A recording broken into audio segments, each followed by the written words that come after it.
Hello hi കൂട്ടുകാരി. ഇപ്പോൾ എൻ്റെ കോലം കണ്ടപ്പോൾ നിങ്ങൾക്ക് മനസ്സിലായല്ലോ, ഒരു പണി കിട്ടിയിട്ടിരിക്കുകയാണ്. അങ്ങനെ ഷെഡിൽ കയറിയിരിക്കുകയാണ് കേട്ടോ. വേറെ ഒന്നുമല്ല, ചെറുതായിട്ടൊന്ന് വീണു. കൈക്ക് ചെറിയൊരു പൊട്ടൽ, ഒരു സ്ക്രാച്ചേ ഉള്ളൂ. എങ്ങനെയാണെന്ന് വെച്ചാൽ, ഞാൻ ആറന്മുള വീട്ടിലാണല്ലോ, അപ്പോൾ ജോലിക്ക് പോകാനായിട്ട് രാവിലെ ഇറങ്ങിയതാണ്. ഞങ്ങളുടെ അവിടെ താഴെ സ്റ്റെപ്പുണ്ട്. ആ സ്റ്റെപ്പ് ഇറങ്ങി വേണം റോഡിലോട്ട് ഇറങ്ങാൻ. സ്റ്റെപ്പ് നമ്മൾ ഓടി ഇറങ്ങിയത്. രാവിലെ അറിയാമല്ലോ, ജോലിക്ക് പോകുന്നവർക്ക് ധൃതിയാണല്ലോ. 8 മണിക്ക് ജോലിക്ക് കയറേണ്ട ഞാൻ ചിലപ്പോൾ ഇറങ്ങുന്നത് 7:50 ആകുമ്പോഴായിരിക്കും. അപ്പം സ്പീഡിലിറങ്ങി ഓടുന്നതാണ്. ഓടി ഇറങ്ങി അങ്ങനെ സ്റ്റെപ്പ് തന്നെ ഒരു കാലെന്തോ വെച്ച് സ്ലിപ്പായിപ്പോയി. അങ്ങനെ മറിഞ്ഞ് വീണു. ഒരു സൈഡ് ഇടിച്ചാണ് വീണത്. വീണ് കഴിഞ്ഞപ്പം അന്നേരത്തെ ആ ഒരു ചെറിയ വേദന ഉള്ളെന്നാണ് ഞാൻ കരുതിയത് കേട്ടോ. ചെറുതായിട്ടൊന്ന് നീര് വെച്ചു. ഒരു മാതിരി നമ്മൾ ഈ വീണ് കഴിയുമ്പോൾ ഉള്ള വേദനയും അത് മൈൻഡ് ചെയ്തില്ല. എങ്ങനെയും കടയിൽ സമയത്ത് എത്തണം എന്നോർത്ത് ഞാൻ സ്കൂട്ടർ ഓടിച്ച് കടയിൽ വന്ന് കുറച്ചൊരു 10-15 മിനിറ്റ് ആയപ്പം കയ്യിൽ നല്ലപോലെ നീര് വെക്കുന്നുണ്ടായിരുന്നു. നീരും വെച്ചു. നല്ല സഹിക്കാൻ പറ്റാത്ത വേദനയും. അപ്പം ഞാനവിടെ പറഞ്ഞിട്ട് പെട്ടെന്ന് അവിടെ ഒരു ആയുർവേദ ആശുപത്രി ഉണ്ട്. ഇപ്പോൾ പൊട്ടലെന്നൊന്നും അറിഞ്ഞില്ലല്ലോ.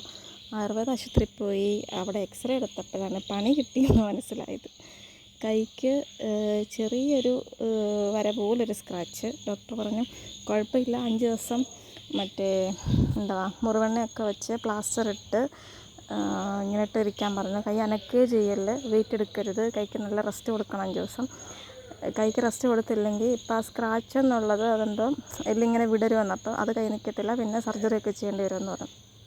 അപ്പം എന്നിട്ട് ഞാൻ നേരെ ഇത് വെച്ച് കിട്ടിയിട്ട് ഷോൾഡർ ബാഗൊക്കെ മേടിച്ചിട്ട്, ഡോക്ടർ പറഞ്ഞു ഷോൾഡർ ബാഗ് മേടിച്ച് ലെവലാക്കി ഇട്ടേക്കണമെന്ന്.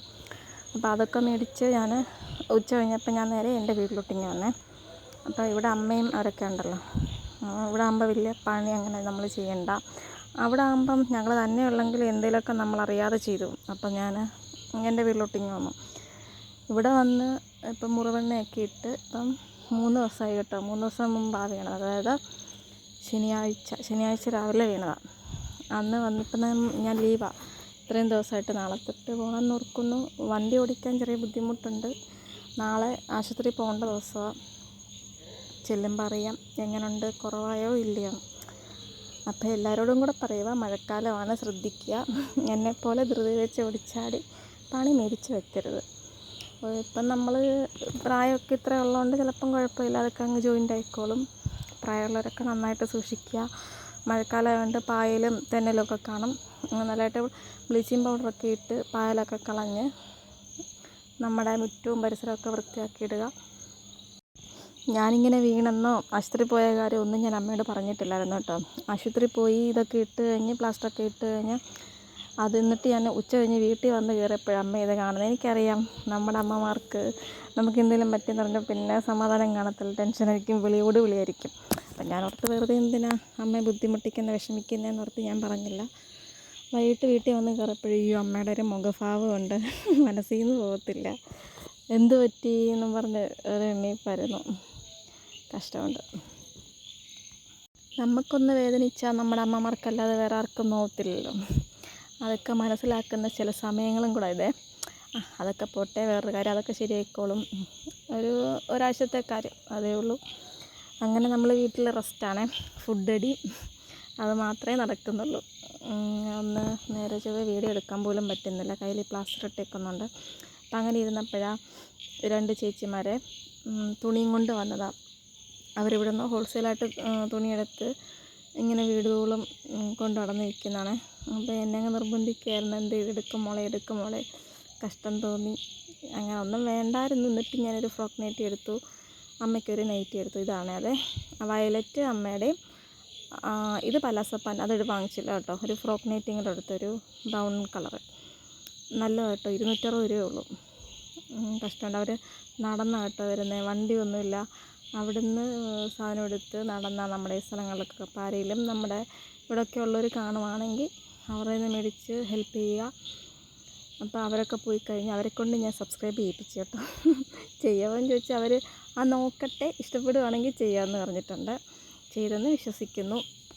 അപ്പോൾ അതൊക്കെ ഈ ഡ്രസ്സാണ് കേട്ടോ അവരുടെ നിന്ന് മേടിച്ച ഫ്രോക്ക് നൈറ്റി. അടിപൊളിയാട്ടോ, കോട്ടൻ്റെയാണ്. ഇത് ഞാൻ കണ്ടിട്ടൊരു ദുരാത്മാവിൻ്റെ ഷേപ്പുണ്ട്, ആ ലിപ്സ്റ്റിക്ക് ഷെയ്ഡ്.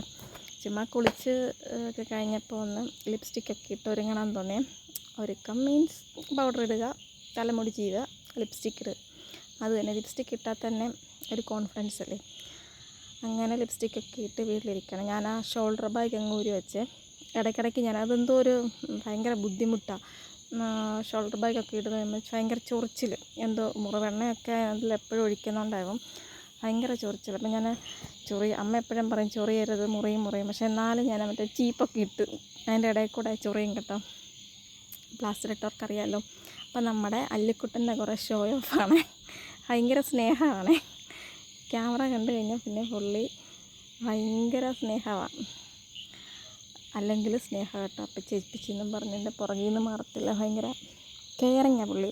എൻ്റെ കൈയും കൂടി ഇങ്ങനെ ആയിപ്പം അപ്പച്ചി വാരിത്തരണോ, വെള്ളം കുടിക്ക്, ചെരുപ്പിടാതെ ഇവിടെ ഇരുന്ന ചെരുപ്പ് കൊണ്ട് തരിക, കെയറിങ്ങിട്ടയ്യ പാവം കുഞ്ഞ്. അപ്പം ഞാനവിടെ ക്യാമറ വെച്ചേക്കുന്ന കണ്ടിട്ട് ഓരോ ഗോഷ്ടി കാണിക്കുവാണ് എന്നെക്കൊണ്ട്. അപ്പോൾ തല ജീവി കൊടുക്കണം, പൗഡർ ഇടണം, ഭയങ്കര സ്നേഹമുണ്ട്, ഉമ്മതലൊക്കെയാണ്, ഭയങ്കര കാര്യം കേട്ടോ എന്നെയും അമ്മയൊക്കെ. അത് കഴിഞ്ഞ് സന്ധ്യയൊക്കെ ആയി. അപ്പോഴത്തേക്കിനും ആങ്ങളെയൊക്കെ വന്ന് ജോലി കഴിഞ്ഞ്. നല്ല ഭംഗിയില്ലേ ഇവിടെ മുറ്റം കാണാൻ സന്ധ്യസമയത്തൊന്നുമല്ല, രാവിലെ എണീറ്റാൽ തന്നെ ഞങ്ങളുടെ താഴത്തെ ആ പറമ്പ് കാണാൻ നല്ല ഭംഗിയാണ് കേട്ടോ. കുറേ കൊക്കുമരവും അതിൻ്റെ ഇടയ്ക്കൊരു കോഴിയുടെ കൂടും. രാവിലെ എണീക്കുമ്പോൾ നല്ല പ്രത്യേക വൈബാട്ടോ അത് കാണാൻ. അങ്ങനെ അല്ലിക്കുട്ടി എല്ലാവരും കൂടി ഇരുന്ന് ചായയൊക്കെ കുടിക്കുകയാണെ.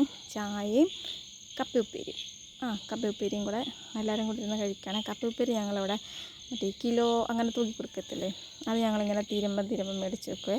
കപ്പ ഉപ്പേരിയും മിച്ചറും ഒക്കെ. അങ്ങനെ അതൊക്കെ കഴിച്ചുകൊണ്ടിരിക്കുന്നതിനിടയ്ക്ക് ഞാൻ ആ ജനലിൻ്റെ ഇടയിൽ കൂടെ വ്യൂ എടുത്താണ്, ഭംഗിയില്ലേ കാണാൻ. അതൊക്കെ കഴിഞ്ഞപ്പോൾ ആങ്ങള ചോക്കോബാർ കൊണ്ടുവന്നേ.